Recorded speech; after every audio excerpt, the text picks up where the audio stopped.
দায়িত্ব যে সুন্দরভাবে পালন করব, সেই ব্যাপারে আমরা হয়তো প্রতিজ্ঞাবদ্ধ হই।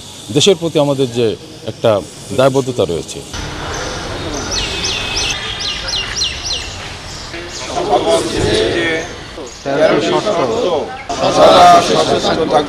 আমাদের বাংলাদেশে সমস্ত ইঞ্জিনিয়ারদের জন্য একটা অ্যাসোসিয়েশন রয়েছে, যেটা আপনারা জানেন, সংক্ষেপে আমরা আইইবি বলি, এবং আইইবির elaboration the institution of engineers Bangladesh. এই যে ইনস্টিটিউশন, এটা আমাদের সমস্ত বিশ্বব্যাপী প্রত্যেকটা দেশে এটা রয়েছে।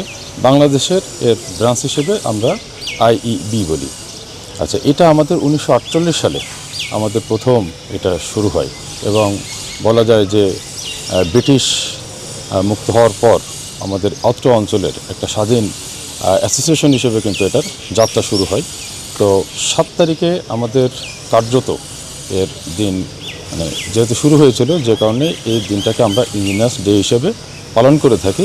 প্রকৌশল যারা আছি আমরা সমস্ত বাংলাদেশের, যে শপথের মাধ্যমে আমরা আমাদের দায়িত্ব যে সুন্দরভাবে পালন করব, সেই ব্যাপারে আমরা হয়তো প্রতিজ্ঞাবদ্ধ হই।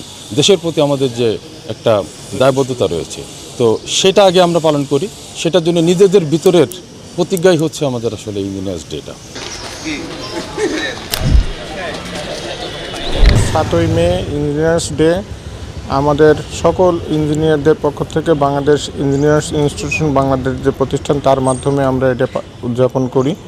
এবং আমাদের বর্তমান যে লক্ষ্য, যে ক্ষুধা দারিদ্র্যমুক্ত আত্মনির্ভরশীল একটা বাংলাদেশ গড়ে তোলা, এবং সেই লক্ষ্যে সরকারের নির্বাচনী ইশতেহারের সাথে আমাদের অ্যালাইন করে আমাদের কাজকর্মগুলি এবং একই সাথে সরকারের যে পরিকল্পনা, সেই পরিকল্পনা যেন আমরা বাস্তবায়ন করতে, সেটাই আমরা সবাইকে সেই উদ্দেশ্যেই একত্রিত হয় এবং সবাইকে দেশের উন্নয়নের জন্য এবং দেশের যাতে আগামী দিনগুলি সুন্দর হয়, সবাই যেন ভালোভাবে আমরা এই দেশকে একটা সামনের বিশ্বে একটা উন্নতশীল দেশ হিসাবে গড়তে পারি, সেইটাই আমাদের লক্ষ্য।